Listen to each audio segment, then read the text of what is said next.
Ferguson is on pins and needles as the citizens of Ferguson and many people who have come from out of town are awaiting the grand jury verdict as to whether to indict or not to indict Officer Darren Wilson for murder or for manslaughter or for nothing at all. And in the midst of this, the Oath Keepers have interjected themselves. This is a confidential note that went out seeking Oath Keeper volunteers to help protect Ferguson businesses. And so I wanted to speak with somebody from the Oath Keepers about this. A member of the board of directors of the Oath Keepers movement. Oathkeepers.org, by the way, is their website. Is Sheriff Richard Mack, the former sheriff of Graham County, Arizona, and founder of the Constitutional Sheriffs and Peace Officers Association. CSPOA.org is that website. Sheriff Mack, welcome back to the program. Well, thanks, Tom. It's always good to be with you. Thank you. Here's what I don't understand, and I think you're spot on that people are very concerned about, freaked out about this. Becca Campbell, this woman, went out. Is 26 years old. Went out and bought a gun day before yesterday to protect herself against potential violence in Ferguson, and then accidentally shot herself dead yesterday afternoon. This is how weird it's getting. But why, if you're concerned about our constitutional liberties, I don't recall anywhere in the Constitution where it establishes the right to do business, although it's implicit in multiple places. That's called the pursuit of happiness. Okay, so you're using that broad overview of the powers of Congress that I use. It's mentioned. Actually, the pursuit of happiness is in the Declaration of Independence, which is not a legal document, but the general welfare is both in the preamble and in the Article 1, Section 8.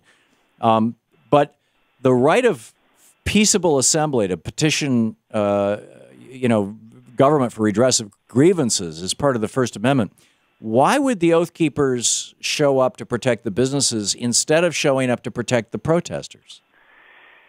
Well, I think that does both. And there's definitely, in our statement about that, we believe that the protesters have every right to be there, every right to peaceably protest. The freedom of speech is in the very first part of the entire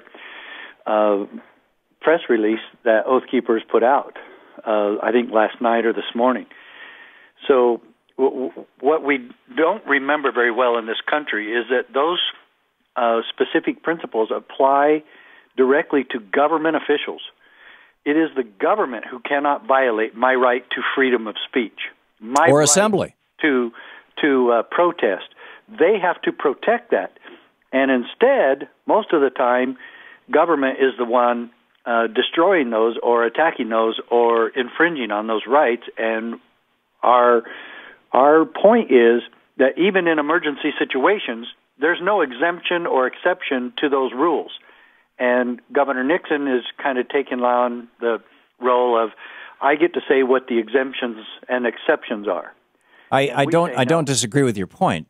It's what I don't get. I mean, here's the Oath Keepers thing. You know, we have some Oath Keepers near Ferguson who are attempting to organize a security team to defend minority-owned businesses there, and then you say, here are the specific skill sets we're looking for. You know, police officers, forward deployed assets such as scouts with binocular, rangefinder, and requisite equipment, communications experts, direct action infantry, photographers, private drone operators, and truck drivers with military experience. And what I don't get is why. You're right. You know, over the weekend I watched Citizen 4, which I really recommend you see, this movie about Ed Snowden. And basically, the government is so insanely out of control that it's mind-boggling. And I'm sure that both you and I are, very well monitored. I didn't know that you felt that way, but we totally agree that government, especially at the federal level, is totally out of control. Yeah, and we're living in a surveillance state that makes 1984 look optimistic. Look like kindergarten. Yeah, exactly.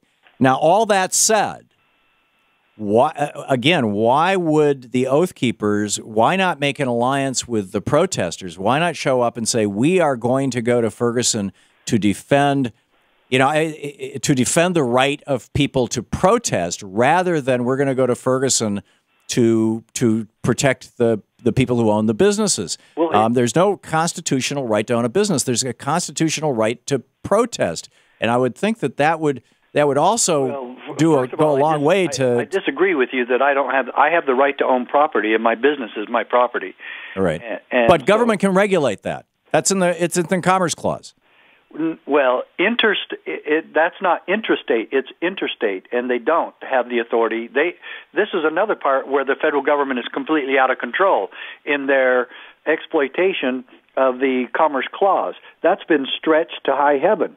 And our government thinks that they can control businesses within the states, and they cannot. It says interstate, between states. Yeah, and individual states can regulate business within their borders, but and we're getting into kind of a conceptual, rhetorical argument. Your question is a good one, and I honestly felt when I read the announcement from Oath Keepers, which I did not write, but I agree with its premise, that they were going to be there to protect and watch and make sure that people protesting would be allowed to do so. There's a big movement among the protest organizers to try to keep the crazies out, to try to stop the Ferguson equivalent of the black bloc guys, the people who just go around trashing businesses. Right. They're trying to prevent that themselves, and it seems like you would want to ally yourself with them rather than stand with a gun in front of a store. No, but we're not. Where we're not aligning ourselves is with the. If you look at the footage last time, where cops were pointing high-powered rifles at citizens walking down the street, and what the officers don't understand here is that the law or the Constitution does not protect them from being offended. And when I was a cop, I was trained. When I was a patrol officer, and we did civil disobedience things. We didn't have them very often, but they did happen. But we were told, look, they can say anything about your daughter, about your mother, about your wife, about you, and right. So sticks and stones versus words, right? Yeah, there's nothing you can do about it. You tell them have a great day. That's all you can do. And officers getting offended and trying to show people who's boss and getting in pride fights with protesters is really contrary to police training and what we're here for. We are there to protect life, liberty, and property, and we are there. Let me reemphasize that. We are there to protect liberty. And if they don't do that, then they're not doing their jobs. But isn't the liberty of protesting the behavior of your government, in this case a grand jury, much more important than the liberty to conduct business? Well, I think you're hung up on a technicality that you don't need to be hung up on. Quite frankly, we want to protect everybody. And again, life, liberty, and property. And that's property. Their businesses are their property. And I don't think we're focusing on that as much as it might be in the statement or what you are interpreting from the Oath Keeper statement on this. We were much more against egregious tactics of law enforcement and of Governor Nixon of the state of Missouri.